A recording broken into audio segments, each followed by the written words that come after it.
going forward as a new independent group of MPs. I cannot remain in a party that I have today come to the sickening conclusion is institutionally anti-Semitic.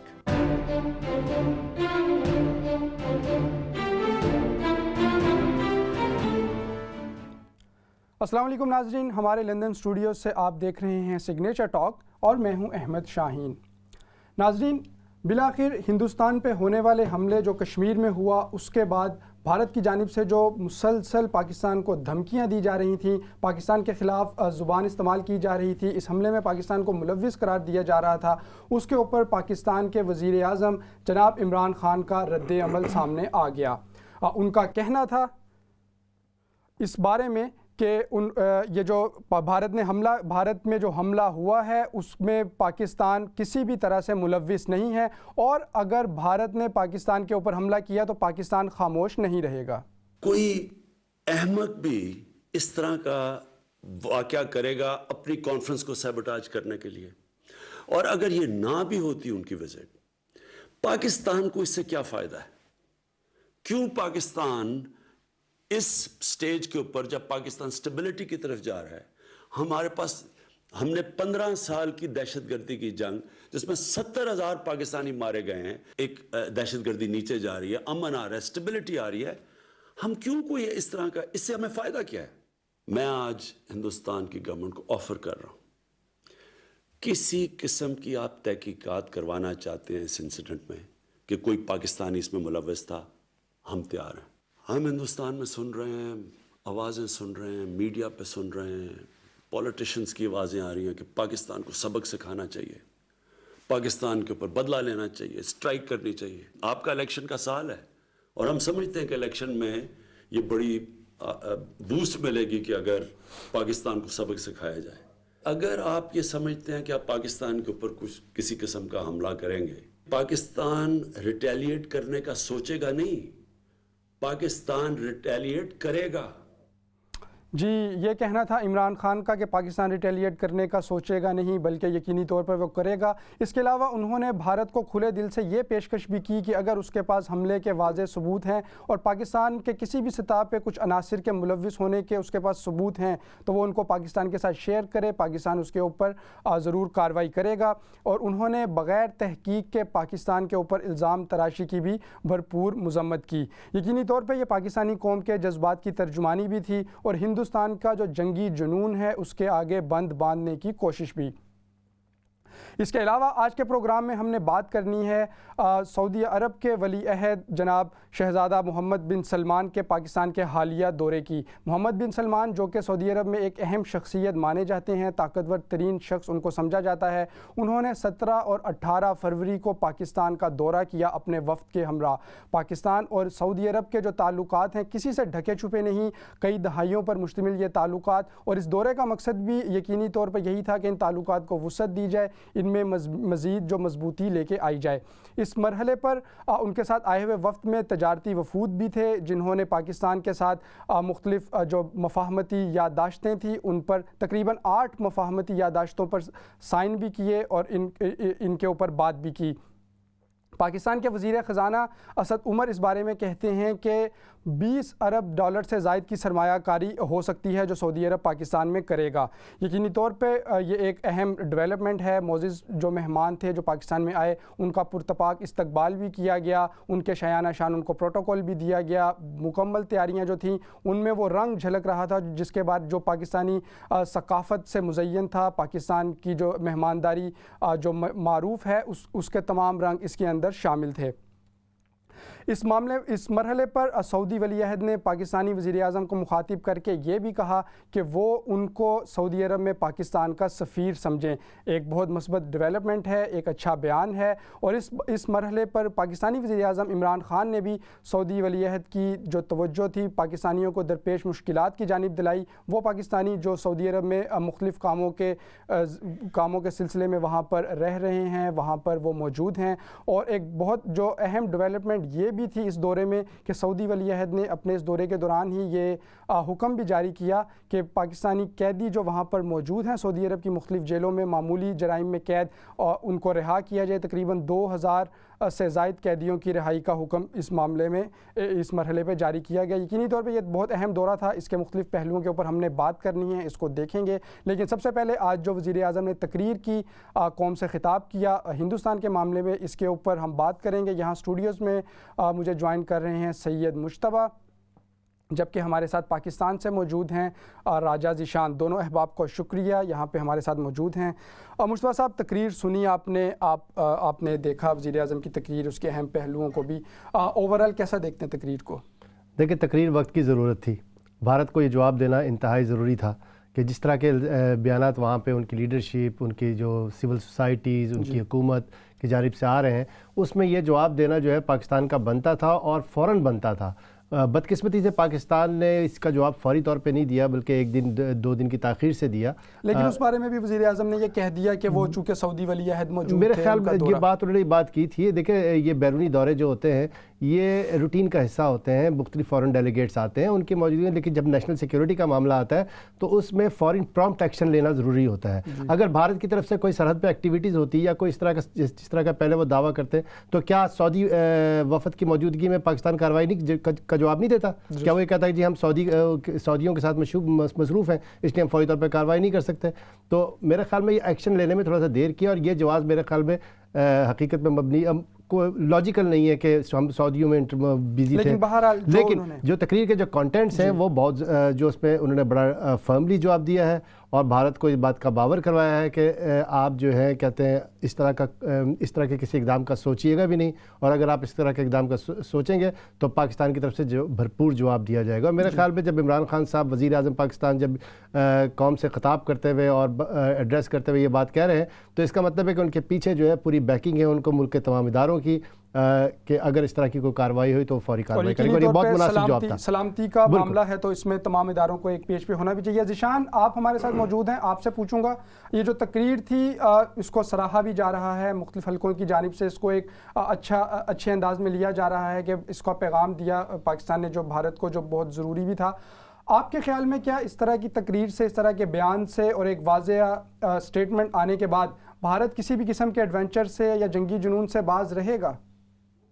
دیکھیں احمد, بات یہ ہے کہ بھارت کی جانب سے یہ کوئی پہلا موقع نہیں ہے. ہم نے دیکھا کہ ماضی میں بھی اس قسم کی سٹیٹمنٹس جو ہیں وہ ان کے وزیر خارجہ ہوں یا کہ آفیشیل سٹیٹمنٹس جو ہیں وہ ان کے دفتر خارجہ کی جانب سے بھی وہ جاری کرتے رہتے ہیں, جس میں بہت اگریسو جو ہے وہ ٹون رکھی جاتی ہے, دھمکیاں دی جاتی ہیں ڈائریکٹ. تو یہ بہت ضروری تھا کہ بھارت کو ان کی اپنی زبان میں جواب دیا جائے. اس کا پاکستان ایک نیوکلیر سٹیٹ ہے, ایسے نہیں ہو سکتا کہ آپ آئے روز آپ کے اپنے ملک میں کوئی دھماکہ ہوتا ہے تو آپ ڈائریکٹ جو ہے اس کو بلیم پاکستان پر کرتے ہیں بغیر کسی تحقیق کے. اور یہ ایک وقت کی ضرورت تھی, اور آئی تھنک یہ جو جس سلسلے کا آغاز ہوا ہے اور اس کو اسی طرح سے جاری رکھنا چاہیے. اس کی وجہ یہ ہے کہ ہم نے دیکھا ہے کہ بھارت پر کسی قسم کا انٹرنیشنل پریشر جو ہے وہ کوئی کام نہیں کرتا ہے. مسئلہ کشمیر کی بھی جو مثال ہے وہ ہمارے سامنے ہے. بہرحال اس کے علاوہ بھی جو ان کی سارے جو ان کے وزراء ہیں مختلف وہ اس میں موجود ہیں, اور جس قسم کی وہ ٹون یوز کر رہے ہیں ہم سب جانتے ہیں کہ اس کی وجہ کیا ہے, جس کا پرائم منسٹر عمران خان نے اپنی تقریر میں ذکر بھی کیا ہے. انہوں نے کہا ہے کہ یہ ہم جانتے ہیں کہ آپ کے وہاں پہ الیکشن ہونے جا رہے ہیں, آپ اپنے الیکشن پر توجہ دیے,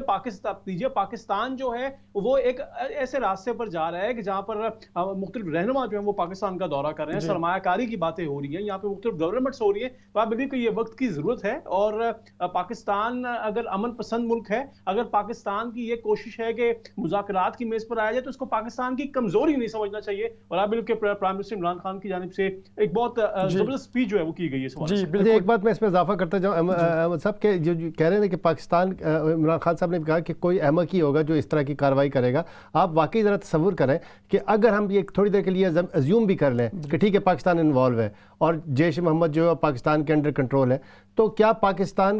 خود اپنے آپ کہیں گے کہ جی آپ اعتراف کریں اس بات کا کہ ہم اس میں ملوث ہیں, اور پھر اس کی ٹائمنگ جو ہے, اور اس کی ٹائمنگ جو ہے, اور جبکہ پاکستان کے پاس ایک ڈیلیگیٹ آیا ہوا فوراً اور اس کی موجودگی میں پاکستان خود اعتراف کرے گا, یہ بالکل ہی احمقانہ سی بات ہے. اور ہندوستان نے اس کا ہم سب جانتے ہیں کہ اس کے پیچھے انوالو کون ہے, اس کے پیچھے اسٹیبلٹی یقیناً جو پاکستان میں جو آئے روز اب یہ رہنما آ رہے ہیں ان سے وہ ہضم نہیں ہو رہی, اور ہم سب جانتے ہیں کہ اس کے پیچھے کون سی ایجنسی موجود ہے, کس کا کیا مقصد ہے, کیا وہ اہداف حاصل کرنا چاہتے ہیں؟ تو کہ پرائم منسٹر عمران خان نے جی ذیشان جی یقیناً. اچھا مصطفیٰ صاحب بالکل اسی بات کو اور آگے لے کے چلتے ہیں. ہندوستان کا معاملہ ہم نے دیکھا جو اس کے ساتھ جڑا ہے دورہ محمد بن سلمان کا. دورہ کے بارے میں میڈیا نے بہت زیادہ رپورٹ کیا, بھرپور کوریج بھی ملی. دورہ اپنا پورا کر کے وہ چلے بھی گئے, بھارت آج پہنچ گئے ہیں. یہ بتائیے گا آپ کے خیال میں جو محمد بن سلمان کا دورہ تھا کیسا رہا, کامیاب دورہ تھا, کیا کومنٹس ہیں آپ کے؟ دیکھیں دورہ تو جتنا بھی یہ پری پلانڈ تھا, یہ جو آپ نے ٹیلی ویژن میں دیکھا اور جو کوریج دیکھی, یہ ساری جو ہے یہ صرف پہلے سے طے شدہ اہداف کی اور پہلے سے طے شدہ جو ٹارگیٹس تھے ان کی ایک جسے کہ ڈیمانسٹریشن تھا. جتنے بھی اس طرح کے دورے ہوتے ہیں ان میں ایجنڈا پہلے سے طے ہوتا ہے. جتنے بھی یہ سرمایہ کاری کے منصوبے تھے یہ کوئی دورے میں آنے سے نہیں ہوئے, پہلے اس پہ کام چل رہا ہوگا, ورکنگ گروپس اس میں کام کر رہے ہوں گے, وزارتیں اس میں لگی ہوں گی اور یہ ساری چیزیں جو ہے پہلے سے تیار ہوتی ہیں. دیکھنا یہ ہے کہ پاکستان نے خود اس دورے کو کس طرح ہینڈل کیا ہے. میرے خیال میں پاکستان نے جس طرح اس دورے کو ہینڈل کیا ہے وہ کچھ تھوڑا سا مجھے بہت زیادہ جیسے آپ ریسیونگ اینڈ میں بہت زیادہ انکساری اور اس کا مظاہرہ کیا گیا ہے. لیکن یہ تو مہمان نوازی کا نہیں دیکھیں مہمان نوازی کا میں آپ کو اس پہ تھوڑی سی بات بتاؤں گا کہ ابھی وہ انڈیا گئے ہیں محمد بن سلمان, ٹھیک ہے نا. پاکستان نے آنے سے پہلے جو ہے ایک دن کی چھٹی کا اعلان کر دیا. اس کے علاوہ جس طرح کا وہ عمران خان صاحب کا رویہ رہا ہے, جس طرح وزراء کا رویہ رہا ہے, بہت ہی مسکینی کے ساتھ, بہت ہی عاجزی کے ساتھ. دیکھیں بھارت نے کس طرح استقبال کیا ہے. جمہوری حکومتوں کا یہ نارمز ہوتے ہیں یہ کہ اپنی آبادی کے اوپر کسی قسم کی پابندی نہیں لگاتے. منڈے کو انڈیا میں نئی دہلی میں مظاہرہ کیا گیا ہے, ٹھیک ہے, اور پاکستان سے 20 ارب روپے کا جو ہے معاہدہ کیا جا رہا ہے, 20 ارب ڈالر کا. انڈیا میں تو صرف آرام کو جو ہے ان کی سعودیہ جوائنٹ ہے وہ 44 ارب روپے کا انفراسٹرکچر تیار کر رہی ہے ریفائنریز کا. کئی گنا زیادہ حجم جو ہے 1 ٹریلین ڈالرز تک کا جو وہ ہے. لیکن آپ دیکھیں کہ وہ کس طرح ریسیونگ اینڈ میں کر رہے ہیں. اور پھر ایک اور بات میں آپ کی طرف توجہ دلانا چاہوں گا کہ انہوں نے باقاعدہ اپنی باتیں منوائی ہیں. سعودی ان کا ولی عہد کو اپنا دورہ ری اسکیجول کرنا پڑا, وہ یہاں اسلام آباد سے براہ راست نئی دہلی جا رہے تھے, لیکن انڈیا نے ان کو میسج کروایا کہ آپ ایسا نہیں کر سکتے, خاص طور پہ پلوامہ کے معاملے کے بعد. وہ واپس گئے ہیں اور اس کے بعد پھر نئی دہلی پہنچے ہیں. تو کہنے کا مقصد یہ ہے کہ جب آپ کسی غیر ملکی سربراہ مملکت یا کسی عہدیدار سے ملتے ہیں تو آپ کو برابری کی سطح پہ ملنا چاہیے. بالکل اس طرح کا معاملہ نہیں کر دینا چاہیے. خود سعودی وزیر خارجہ کو مشترکہ پریس کانفرنس میں کہنا پڑا کہ ہم پاکستان کو خیرات نہیں دے رہے, ہم سرمایہ کار. آپ اس طرح کی بات کہنے کی ان کو کیوں ضرورت پڑی؟ اس لیے کہ آپ کا جو بیہیویئر تھا, آپ کا جو جس طرح آپ ہینڈل کر رہے تھے, اس سے یہ تاثر مل رہا تھا کہ ہم جو ہے وہ خیرات لے رہے ہیں. تو اس کو ٹھیک. جی ذیشان اگر اسی کے اوپر آپ سے یہ جو تاثر بن رہا تھا یا بنایا گیا, اپوزیشن جماعتوں نے بھی اس کے اوپر کافی تنقید کی, اور یہ جس طرح اگرچہ یہ وہی عناصر ہیں جنہوں نے اپنی ماضی کی حکومتوں میں بھی مختلف سربراہان مملکت کو پروٹوکول بھی دیا, پوری طرح سے ان کو ریسیو بھی کیا, اور جو تانا وہ آج کی حکومت کو دے رہے ہیں کہ یہ خیرات کے اوپر چل رہی ہے یا ہر جگہ جا کر قرض مانگتے ہیں, جو آتا ہے اس سے بھی یہ پیسے مانگتے ہیں, اگرچہ انہوں نے کلیئر بھی کر دیا. تو آپ کیسے دیکھیں گے یہ جو ماحول ایک بنایا گیا اور اس دورے کے حوالے سے اس طرح کا تاثر دیا گیا یا بنا دیا گیا کہ پاکستان بہت زیادہ ریسیونگ اینڈ پہ تھا, پاکستان بہت زیادہ عاجزی, انکساری, اور جس کو کہنا چاہیے کہ بالکل وہ ایک مسکینوں کی طرح سے ان کو ریسیو کر رہا تھا؟ اچھا میں نہیں سمجھتا کہ اس میں کوئی مذائقہ ہے کہ اگر کسی مہمان کا ہم نے والہانہ استقبال کیا ہے, ان کو توپوں کی سلامی دی ہے, ان کو ہم نے اپنے مختلف نشانات جو ہیں اس سے نوازا ہے, انعامات سے نوازا ہے. دیکھیے بات یہ ہے کہ ایک سعودی ولی عہد جو ہے وہ 15 سال کے بعد پاکستان کا دورہ کر رہے تھے, اور یہ ایک نئی حکومت ہے, یقیناً اس میں کوئی شک نہیں ہے کہ اور آپ دیکھیں کہ انہوں نے جو آ کے باتیں بھی کی ہیں, یہ ایسا کبھی ہم نے مثال نہیں دیکھی ہے کہ ایک جو سربراہان مملکت ہے وہ یہاں پر آ کے ایک ملک میں جا کے یہ بات کر رہا ہے کہ میں آپ کے ملک کا ریپرزینٹیٹو اپنے ملک میں. یہ بہت بڑے ورڈز ہیں. تو آئی تھنک کہ ہمیں قطع نظر اس کے کہ استقبال کیسے کیا گیا یا پرائم منسٹر کو ایئرپورٹ پر جانا چاہیے تھا, نہیں جانا چاہیے تھا, بھارت کا وزیر اعظم گیا ہے نہیں گیا ہے, ہر ایک کا اپنا ایک اخلاق ہے, اور یہ بہت چھوٹی موٹی باتیں رہ جاتی ہیں. آپ دیکھیے کہ اس کا فائدے دیکھیں لانگ ٹرم میں اگر ہم دیکھتے ہیں, دیکھیے جو 20 ارب ڈالر کی احمد بات ہے وہ تو ایک انہوں نے کہا ہے کہ یہ ایک محض ابتدا ہے. پھر اس کے علاوہ جو 2107 قیدیوں کی جو ہے رہائی کی گئی ہے فوراً, پھر ویزا فیسیں جو ہیں وہ کم کی گئی ہیں. تو یہ کچھ پریکٹیکل امپلیمنٹیشن ہوئی ہے ان چیزوں کی. پرائم منسٹر عمران خان نے جو مطالبات وہاں پر کیے تھے انہوں نے وہ فوراً تسلیم کیے. تو آئی بلیو کہ یہ کچھ ایک جو جیسچرز اگر ہم نے دکھائے ہیں تو یہ بہت چھوٹی باتیں رہ جاتی ہیں. جب آپ دوستی کی بات کرتے ہیں, آپ محبت کی بات کرتے ہیں, اس پر تو میرا خیال ہے کہ بلکہ فالو کی کرنا چاہیے. اپوزیشن کو اس پر کوئی احتجاج کرنے کی بجائے ان جماعتوں کو سیکھنا چاہیے کہ اپنے وقتوں میں بھی یہ صرف ان ممالک کو اپنے ڈیل کے لیے استعمال نہ کریں, یہ صرف اس وقت استعمال نہ کریں کہ جلا وطنی کے لیے ان ممالک کی یاد آئے. آپ کو اپنی قوم کے لیے دیکھنا چاہیے. اور میں یہ credit goes to this present government کی جس طریقے سے ہینڈل کیا ہے سفارتی سطح پر, آئی بلیو کہ یہ بہت بڑی بات ہے. آپ دیکھیے کہ اس کے بعد ایران کے معاملے پر بھی جس طرح سے پاکستان پر اچھا جی, بہت سارے مختلف معاملات ہیں جن کے اوپر بات بھی کرنی ہے. ابھی ہم نے مختصر سے بریک پہ بھی جانا ہے, بریک کے بعد آ کے بھی اس کو تھوڑا سا کنٹینیو کریں گے. مصطفیٰ صاحب, آپ سے میں یہ پوچھنا چاہوں گا, جو بہرحال سرمایہ کاری تو آئی ہے $20 ارب اس کے لگ بھگ, اس سے پاکستان کی معیشت کو جس کے بارے میں انگلیاں اٹھ رہی ہیں, مختلف خدشات کا اظہار کیا جا رہا ہے, کتنا اس کو سہارا ملے گا, کیا اس کے بارے میں کہتے ہیں؟ دیکھیں, سب سے بڑی بات تو یہ کہ پہلے میں ایک بات کا تھوڑا پہلے جواب دے دوں کہ وہ جو سعودی عرب میں جو قیدیوں کی رہائی کا معاملہ ہے, سب سے بڑی بات تو یہ ہے کہ پاکستان کو یہ بات سوچنی چاہیے کہ یہ معاملہ جو ہے سعودی حکومت کا ہے ہی نہیں. ٹھیک ہے نا, ٹھیک ہے انہوں نے ایک گڈ ول گیسچر کا مظاہرہ کیا اور یہ بہت بڑی اچیومنٹ ہے. جن فیملیز کو ریلیف ملا ہے وہ یقیناً ان کے لیے بڑی بات ہے, لیکن یہ سفارت خانوں کا کام ہے. پاکستان کے سفیر وہاں پہ کیا کر رہا ہے؟ کیا وہ کونسلر ایکسیس دیتا ہے ان لوگوں کو جو پاکستانی گرفتار ہوتے ہیں؟ کوئی کسی قسم کی کوئی ان کو سہولت دیتا ہے, ان سے رابطے کرتا ہے؟ تو پاکستانی جن کا کام ہے, اس حکومت کا سب سے بڑا مسئلہ یہ کہ جن کا کام ہے وہ والا کام کرتے نہیں ہیں, اور اس کے بعد حکومتوں سے درخواست کرتے ہیں کہ ان کو رہا کریں. یقیناً بہت بڑا اقدام ہوا ہے 2000 ہوئے اور اس کو خراج تحسین پیش کیا جانا چاہیے, لیکن یہ کام سفارت خانوں کا ہے. دوسرا سوال آپ نے جو پوچھا تھا کہ معیشت میں کیا بہتری ہوگی, یقینی طور پہ اگر ہم اس کو اس نظریے سے لیں کہ یہ بیل آؤٹ پیکج تھا تو اس سے یقینی طور پہ پاکستان کو فائدہ ہوگا. اور اس کے علاوہ ابھی ملائیشیا کے جو وزیر اعظم ہیں ان کے بھی آنے کا معاملہ ہے. تو جہاں تک حکومت معیشت کو سدھارنے کے لیے جو اقدامات کر رہی ہے وہ تو اس پہ تنقید نہیں کی جا سکتی. ظاہر سی بات ہے جو ان کی کیپیسٹی میں ہے وہ کام کر رہے ہیں. سعودی عرب سے انہوں نے انویسٹمنٹ اگر آتی ہے تو اس سے پاکستان کی معیشت کو بہت بڑا بیل آؤٹ ملے گا. اس کے بعد ملائیشیا بھی آئے گیا, اس چائنا وغیرہ کے ساتھ بھی ان کے وہ چل رہے ہیں. تو یقیناً اس سے پاکستان کی معیشت میں بہتری آئے گی, لیکن اس کے اثرات کب تک رہوں گے, اس وقت تک عوام کس طریقے سے اس کا انتظار کرے گی, یہ دیکھنا ہے ابھی. اور یقینی طور پہ یہ پاکستان میں جو انویسٹمنٹ آ رہی ہے اگرچہ یہ بہت خوش آئند ہے, لیکن اس کو پاکستان استعمال کتنا انٹیلیجنٹلی کرتا ہے یہ بھی دیکھنا پڑے گا. اس کے اوپر چیک اینڈ بیلنس کتنا رکھا جاتا ہے. ماضی میں بھی ہم نے دیکھا بہت سے ایسے پروجیکٹس تھے جو انویسٹمنٹ بھی آئی, لیکن وہ پروجیکٹس کچھ تو یقینی طور پہ پورے بھی ہوئے, لیکن کچھ کے بارے میں ان کے اوپر انگلیاں بھی اٹھیں, اس کو مختلف پہلوؤں کے اوپر کیا گیا. ناظرین, ہم نے بات کی سعودی ولی عہد کی. بریک پہ ہمیں جانا ہے, بریک کے بعد آ کر بھی اس کے کچھ اور دیگر پہلوؤں کے اوپر بات کریں گے, اور اس کے بعد بات کریں گے یہاں برطانیہ میں ہونے والی کچھ اہم ڈیولپمنٹس کی. یہاں کی سیاست میں بھی کچھ بڑی تبدیلیاں آ رہی ہیں. ہم چلتے ہیں ایک بریک پہ, بریک کے بعد دوبارہ حاضر ہوں گے.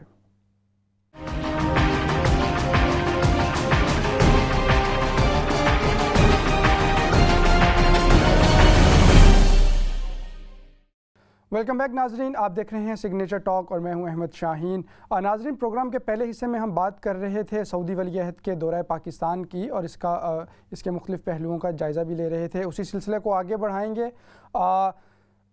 ہم دیکھیں گے کہ کس طرح سے اس کے مختلف پہلو ہیں. آپ سے میں سوال پوچھنا چاہوں گا مصطفیٰ صاحب کہ ہم نے دورے کے بارے میں تو بات کی, اس کو دیکھا کہ کس طرح کا استقبال تھا, اس میں سرمایہ کاری کے بارے میں باتیں کی گئیں.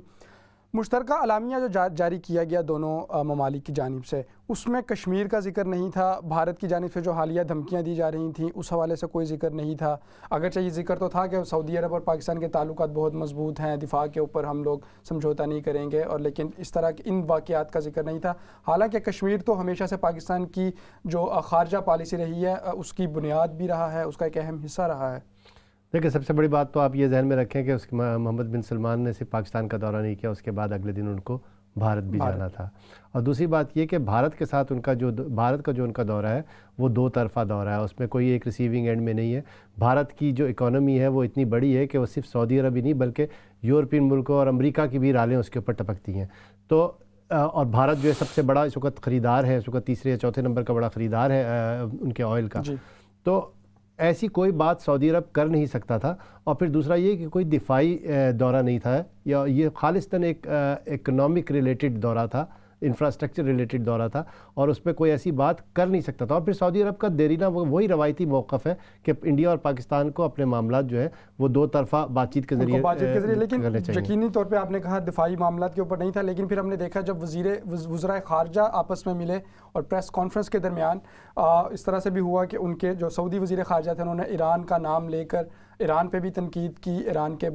مختلف پالیسیوں کو تنقید کا نشانہ بنایا, اور پاکستانی وزیر خارجہ جو تھے وہ اس موقع پہ خاموش وہاں پہ بیٹھے رہے. دیکھیں یہ سعودی عرب کے اپنے مقاصد تھے. میں نے پھر آپ سے ایک بات کی کہ ان ملکوں کے درمیان تعلق کوئی برادرانہ تعلق, کوئی مذہب اس کے اوپر ہوتے ہیں, اور یہ عوامل تھوڑا بہت کام کرتے ہیں, لیکن بنیادی طور پہ مفادات پر مبنی ہوتے ہیں یہ تعلقات. تو جہاں سعودی عرب کے اپنے مفادات کا معاملہ تھا وہاں پہ انہوں نے اس کا ذکر کیا. ظاہر سی بات ہے ایران کے ساتھ ان کے جو ہے وہ ہے, لیکن پاکستان کو اس میں بڑا محتاط رہنے کی ضرورت ہے, خاص طور پہ ان حالات میں جبکہ ان کے مشرق میں بھارت ایک ہاسٹائل پڑوسی ہے. مغرب میں اگر وہ ایران کے ساتھ بھی دشمنی کرتے ہیں, افغانستان کے ابھی حالات مستقبل کا بھی واضح نہیں ہے, تو ایسی صورت میں تین اطراف سے دشمنوں کے اندر گھرے ہونے کی صورت میں پاکستان کو بہت احتیاط کے ساتھ کی ضرورت ہے. نشان آپ کو بھی اس معاملے میں شامل کرتے ہیں کہ ہم نے دیکھا جس طرح سے میں نے مشتبہ صاحب سے ڈسکس کیا جو ایک پیغام پاکستان کی سرزمین سے دیا گیا, لیکن اس سے قبل ایران کی جانب سے بھی وہاں پہ ہونے والے خودکش حملے کا الزام براہ راست پاکستان پہ لگایا گیا, پاکستان کو اس حوالے سے ملوث اس میں قرار دیا گیا. اس بارے میں کیا کہیں گے آپ؟ اس سوال پر آنے سے پہلے میں ایک چیز ایڈ کرنا چاہوں گا. جو مشترکہ اعلامیہ کی آپ نے بات کی اس میں مسئلہ کشمیر کے حوالے سے یہ بات ضرور کی گئی تھی کہ اس کو سلامتی کونسل کی قراردادوں کے مطابق جو ہے وہ حل کیا جانا چاہیے. اب جہاں تک بات ہے اس سارے سیناریو کی جو ایران کے ایشو کی, دیکھیں ایران کو بھی اگر اس معاملے میں اگر وہ پاکستان کو انوالو کر رہے ہیں تو اس میں بھی ایک ایجنڈا ہے, اور یہ ایجنڈا یقیناً یہ وہی طاقتوں کو خوش کرنے کا ایجنڈا ہے جو پاکستان مخالف طاقتیں ہیں. اور جب OIC کے اتحاد کی بات کرتے ہیں تو یہی وہ ایک کوسچن مارک ہے جو کہ ہمیشہ بات کی جاتی ہے کہ پاکستان جو جتنے بھی یہ مسلم ممالک ہیں ان میں وہ یونٹی نہیں ہے. یہ وجہ ہے کہ ایک مذاق بنا دیا جاتا ہے. بہرحال سعودی عرب نے, میں کہتا ہوں کہ بہت بڑی بات ہے, ان کے جو وزیر خارجہ ہیں انہوں نے برملا اظہار کیا, انہوں نے کہا ہے کہ پاکستان کو اس میں انوالو کرنے کا جو ہے وہ کوئی ریزن نہیں ہے, یہ بلا وجہ سے پاکستان کو اس پر انوالو نہیں کیا جانا چاہیے. یہ جواب تو پاکستانی وزیر خارجہ کو نہیں دینا چاہیے تھا کہ پاکستان کو انوالو کرنے کی. انہوں نے کہا ہے دیکھیں بات یہ ہے کہ اب اس میں آپ کو اپنی ایک سپورٹ دکھانی پڑتی ہے, اور آئی بلیو کہ اگر اس موقع پہ اگر سعودی عرب نے پاکستان کا ساتھ دیا تو ہمیں اس کو اپریشیٹ کرنا چاہیے, کیونکہ دیکھیں ہر ملک کا اپنا ایک انٹرسٹ ہے, ہر ملک کا اپنا ایک ایجنڈا ہے. اگر سعودی عرب نے پاکستان کو یہاں پر کمپنسیٹ کیا تو آپ دیکھیں گے کہ کہیں نہ کہیں جب وہ ان کے جو پرنس سلیمان جو ہیں, جو انہوں نے بھی جس طرح سے بات کی ہے, انہوں نے بھارت کو مارجن دیا ہے پاکستان کے مقابلے میں. اپنی گفتگو میں بھی اگر آپ دیکھتے ہیں 2030 کے جو ویژن کی انہوں نے بات کی, انہوں نے کہا کہ جب اکنامک ریفارمز کی ہم بات کرتے ہیں تو پاکستان کو ہم تیسرے نمبر پر دیکھنا چاہتے ہیں چائنا اور بھارت کے بعد. تو اس کی ایک اور بڑی وجہ یہ کہ جب ہم کمپیریزن کرتے ہیں پاکستان اور سعودی عرب جو بھارت کا, تو آپ دیکھیں گے کہ بھارت کے جو اس میں انٹرسٹ ہیں وہ زیادہ ہیں. اس کی ایک سب سے بڑی وجہ تو یہ اگر تعداد کی بھی صرف ہم بات کرتے ہیں تو سعودی عرب میں پاکستانی جو ہیں ان کی تعداد 15 لاکھ کے قریب کے, جبکہ بھارت جو ہے بھارتی باشندے وہاں پہ 32 لاکھ 50 ہزار ہیں. چونکہ بھارت کی آبادی بھی پاکستان سے زیادہ ہے. ٹھیک ہے ذیشان, ہم بالکل اپنے دوسرے جو ٹاپک تھا اس کے اوپر چلتے ہیں,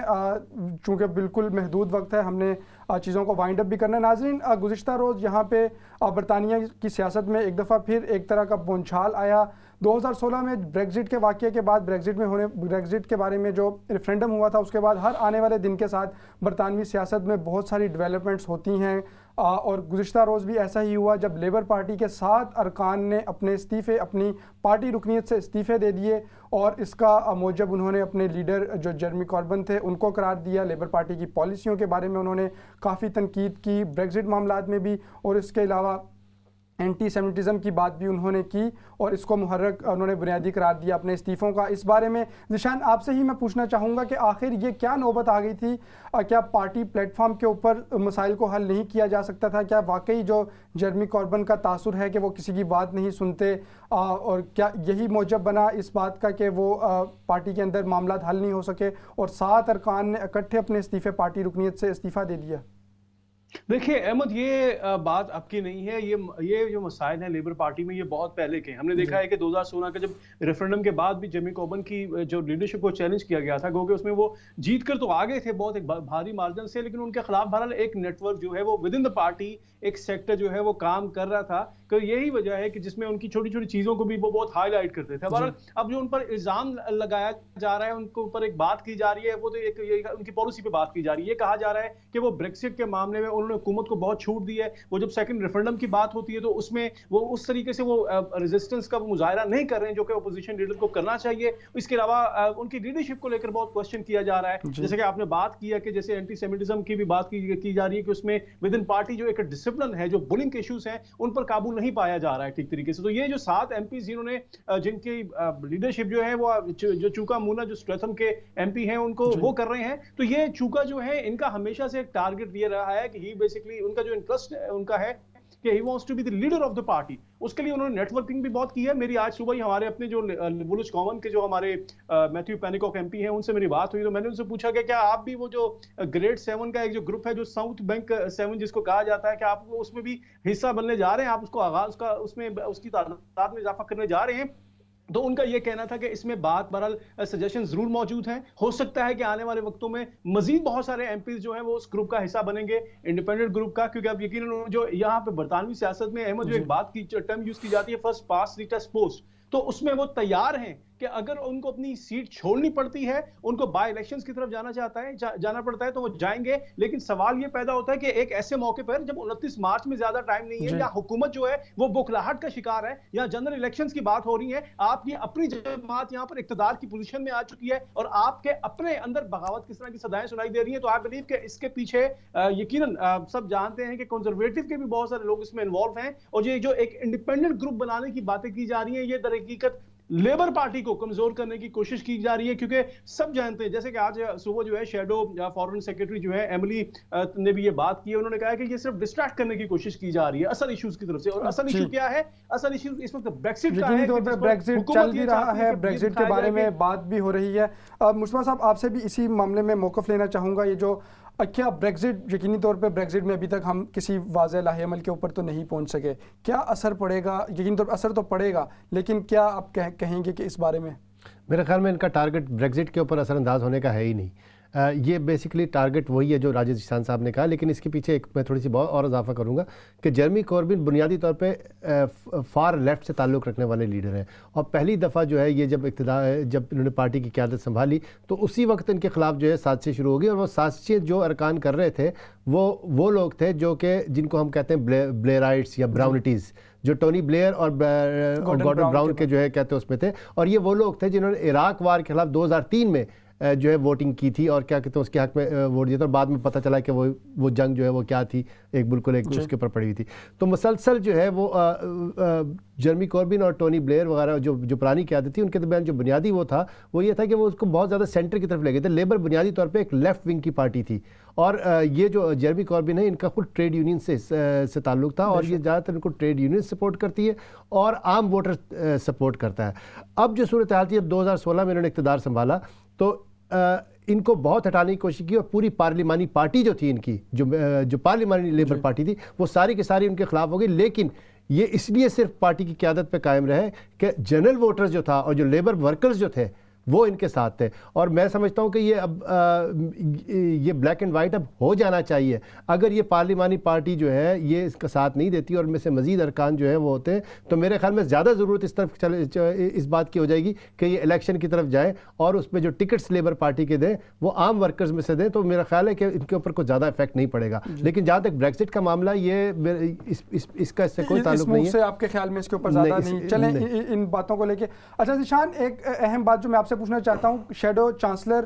جان میک ڈونلڈ نے کل کہا کہ ان کو اخلاقی طور پہ اپنی ایم پی شپ تھی اس سے الگ ہو جانا چاہیے تھا ان 7 لوگوں کو، اور اس کے بعد وہ بائی الیکشن میں عوام میں جاتے اور دوبارہ الیکٹ ہو کر اگر وہ اسمبلی میں آتے تو یہ زیادہ بہتر ہوتا۔ آپ کے خیال میں کیا یہ درست نہیں تھا کہ اسی طرح سے کرنا چاہیے؟ اگرچہ آئین تو اس بات کا پابند نہیں کرتا، لیکن اخلاقی طور پر کہ آپ لیبر کے ٹکٹ پر منتخب ہو کے اسمبلی میں تو آئے ہیں، لیکن اس کے بعد آپ اس کی پالیسیوں سے، یقینی طور پہ چونکہ اجتماعیت کا تو حسن ہی یہی ہے کہ آپ کو اختلاف ہوتا ہے کسی کی رائے سے، آپ اس کے اوپر اختلاف کا حق محفوظ رکھتے ہیں، لیکن جب آپ کی پارٹی پالیسی ایک ہے اور جب زیادہ لوگ ایک طرف ہیں تو آپ کو ان کا ساتھ دینا ہوتا ہے۔ راجہ صاحب، یہ عائشہ گلالائی کی لائن چل رہی ہے میرے خیال میں۔ یہ کچھ ایسی لائن لگ رہی ہے۔ دیکھیے بات یہ ہے کہ first test pass test post جو پہلے میں بات کر رہا تھا احمد، یہ اس ٹرم کا مقصد ہی یہ ہوتا ہے کہ پہلے آپ کو اپنی کانسٹیچوئنسی جو ہے وہ ون کرنی پڑتی ہے، اس کے بعد یا تو آپ اپنی کوئی کسی سیاسی جماعت کا حصہ بن جاتے ہیں، یا کہ اگر آپ انڈیپینڈنٹ حیثیت میں رہنا چاہتے ہیں تو آپ کے پاس وہ بھی ایک آپشن ہوتی ہے۔ اور آپ دیکھیں گے کہ ان سب نے اپنا ایک گروپ بنا لیا ہے انڈیپینڈنٹ کے نام سے، جس کو یہ انڈیپینڈنٹ گروپ کا یہ کہتے ہیں کہ اس میں مزید بہت سارے ٹوری جو ایم پیز ہیں وہ بھی اس میں شامل ہو جائیں گے، اور بہت سارے لیبر کے ایم پیز جو ہیں وہ بھی شامل ہو جائیں گے۔ تو میں سمجھتا ہوں کہ یہ جو ایک فارورڈ بلاک بن رہا ہے، اس کا نقصان دراصل لیبر پارٹی کو تو ہے ہی، لیکن اس کا فائدہ کنزرویٹو کو بھی نہیں ہے، کیونکہ آپ دیکھیے کہ کنزرویٹو کی اپنی پالیسیز اگر ہم دیکھتے ہیں تو ان کی جو سیاست ہے وہ سارے کا اس کا دار و مدار اب وہ یہ بریکسٹ ڈیل کے اوپر ہے کہ 29 مارچ سے پہلے ہونے کیا جا رہا ہے، کیونکہ اب تک ہم نے دیکھا ہے کہ نو ڈیل بریکسٹ جو ہے وہ یقیناً جو موسٹ لائکلی جو اس میں ایک ایلیمنٹ سامنے آ رہا ہے کہ جو سنگل مارکیٹ کے ایشوز اور اس کے علاوہ جو بارڈر کے ایشوز ہیں وہ اس میں حل ہوتے دکھائی نہیں دے رہے ہیں۔ تو اب ایک جو سولوشن ہے آئی بلیو کہ وہ یہی ہے کہ اس میں جیرمی کوربن کو جو ہے وہ سامنے آنا ہوگا، اور ان کو میں شاہ صاحب کی اس بات سے اتفاق کرتا ہوں۔ دیکھیں بات یہ ہے کہ لیڈر کو اگر جتنے بھی آپ کو اختلافات ہو تھریزا مے سے، ان کی ایک کوالٹی ہے، جب بات ان چیلنجز کی آتی ہے لیڈرشپ جو کوشچن کیا گیا 48 جو ممبرز تھے انہوں نے رول کے تحت ان کے خلاف جا کر اپلیکیشن دی، انہوں نے کہا ٹھیک ہے میں میدان میں آتی ہوں، اور پارلیمنٹ میں ہم نے دیکھا جا کے ایونچولی انہوں نے وہ وہاں پہ ان کے حق میں بات ہے، جو ڈی یو پی جس نے ان کے خلاف بریکزٹ ڈیل پر ووٹ دیے تھے ان کی لیڈرشپ کو جب کوسچن کیا گیا بعد میں، گو کہ ان کے جو اپنے ایم پیز ہیں انہوں نے تو ان کے حق میں ووٹ دیا، لیکن جب بات ان کے اپنے ایوان کے حوالے سے بات کی گئی، پارلیمنٹ کے حوالے سے بات کی گئی تو انہوں نے ان کے حق میں ووٹ دیا۔ تو اب بات یہ ہے کہ اس موقع پہ جیرمی کوربن کو میں سمجھتا ہوں کہ ان کو کچھ بولڈ سٹیپس جو وہ لینے ہوں گے اپنی پارٹی کو اعتماد میں لینے کے لیے، ان کو بھی اسی طرح سے ایک لیڈرشپ کا جو ایک اور جو کانٹیسٹ ہے وہ کرنا ہوگا، کیونکہ موسٹ لائکلی کہ ہم دیکھتے ہیں کہ جو ایک آنے والے دنوں میں ہمیں ایک الیکشن جو وہ اس سال جو ہے وہ یقیناً جو ہے وہ سامنے آتا ہوا دکھائی دے رہا ہے۔ اس کی ایک بہت بڑی وجہ یہ ہے کہ یہ حکومت جو ہے یہ مکمل بکھلاہٹ کا شکار ہے، اگر آپ دیکھتے ہیں یہ تمام ایشوز کو لے کے، اور میں نہیں سمجھتا کہ تھریزا میں اس سارے سینیریو میں اب وہ نکل پائیں گے۔ یہ ایک ایسا بحران ہے کہ جس میں نکلنا بہت مشکل ہو جائے گا، گو کہ حکومت کی تبدیلی احمد یاد رکھنا چاہیے کہ is not a solution. I still believe کہ جو الیکشن جو ہے یہ ایک سولوشن نہیں ہوگا، کیونکہ اصل ایشو اس وقت بریکسٹ کا ہے۔ اصل ایشو یہ ہے کہ آپ نے کمپنسیٹ کس طرح سے کرنا ہے یورپین باشندوں کو، جو ایک ڈیل ہے 585 صفحات پر مشتمل جو آپ نے ڈرافٹ بنایا ہے جس کے لیے ان کو بار بار برسلز جانا پڑتا ہے، ای یو کو کس طرح سے منانا ہے، 39 ارب جو پاؤنڈز کی جو رقم ادا کرنی ہے اس کا کیا طریقہ کار ہوگا۔ تو یہ بہت سارے بیسک ایشوز ہیں، اور یہ جو لیبر پارٹی میں یہ جو سارا یہ کھیل تماشا ہے، یہ اس کی ایک ہی ریزن ہے کہ صرف ایک ڈسٹریکٹ کرنے کی کوشش کی جا رہی ہے لیکن مین ایشوز کی جانب سے۔ 29 تاریخ میں 29 مارچ میں بہت کم وقت رہ گیا ہے، یقینی طور پہ ایشوز بہت زیادہ ہیں جن کو ایڈریس کرنے کی ضرورت ہے۔ آپ کے خیال میں آئندہ آنے والے دنوں میں ہم کیا دیکھیں گے؟ کیا کسی ایک ہم پہنچ پائیں گے کسی ایک معاملے پہ؟ احمد میں ذاتی طور پہ نہیں سمجھتا کہ یہ معاملہ حل ہو پائے گا۔ اس کی وجہ یہ ہے کہ اب یورپین یونین کی جانب سے بھی تھریزا مے کو بہت ریزسٹنس کا سامنا کرنا پڑ رہا ہے، جو جس ڈیل پہ انہوں نے ایگری کیا تھا یورپین یونین۔ دیکھیں بات وہی آ جاتی ہے، یہ جو 28 ممالک اس میں شامل تھے احمد، اب برطانیہ کا ہی فیصلہ تھا۔ اگر آپ نے لسبون ٹریٹی آرٹیکل 50 کا جو ہے آپ نے ایک دو بار امپلیمنٹ کر دیا ہے، آپ کا یہ فیصلہ ہے، آپ یہ کہتے ہیں کہ یہ جمہوری طریقہ جو کہ 52% عوام کا ہے ہم اس کو امپلیمنٹ کرنا چاہتے ہیں، تو برطانیہ تو آلریڈی آئسولیشن کا شکار ہے، اور جن 48% نے ووٹ ریمین کے حق میں دیا تھا وہ یہی بات کرتے تھے کہ برطانیہ کے لیے بہت مشکلات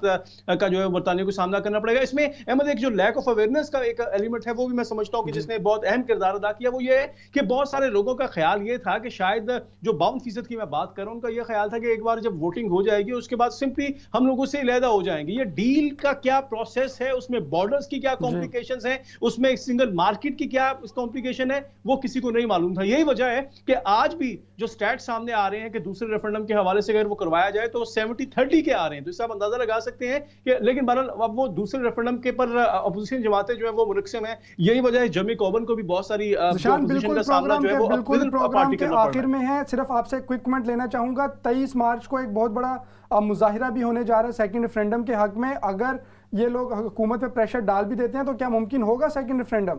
احمد میں نہیں سمجھتا کہ یہ مظاہرہ کوئی اہم کردار ادا کرے گا. بہرحال ہاں یہ ہے کہ اس میں کچھ ایک ایسا یہ اپنا ریکارڈ ضرور جو ہے وہ درج کروانے میں کامیاب ہو جائیں گے کہ وہ اس ڈیل سے متفق نہیں ہے اور ایک نو بریکسٹ ڈیل جو ہے وہ سامنے دکھا آ رہا ہے. جی ذیشان بہت شکریہ, آپ ہمارے ساتھ موجود تھے. سید مصطفیٰ صاحب آپ بھی اسٹوڈیو میں ہمارے ساتھ موجود تھے. ناظرین بالکل آپ پروگرام کے آخر میں ہیں, ہم نے مختلف پہلوؤں کا جائزہ لیا. یہاں پہ جو برطانوی سیاست ہے اس کے حوالے سے بھی یقینی طور پہ آج کا سگنیچر ٹاک تھا. امید ہے آپ کو پسند آیا ہوگا. ہمارے پروگرامات آپ دیکھ سکتے ہیں اسکائی 766 پر اور ورجن میڈیا 839 پر. اس کے علاوہ ہماری موبائل اپلیکیشن اور ویب سائٹ پر بھی ان پروگرامات تک رسائی حاصل کی جا سکتی ہے. اپنے میزبان احمد شاہین کو اس دعا کے ساتھ اجازت دیجیے کہ ہمارا ہر آنے والا کل گزشتہ کل سے بہتر ہو. اللہ نگہبان.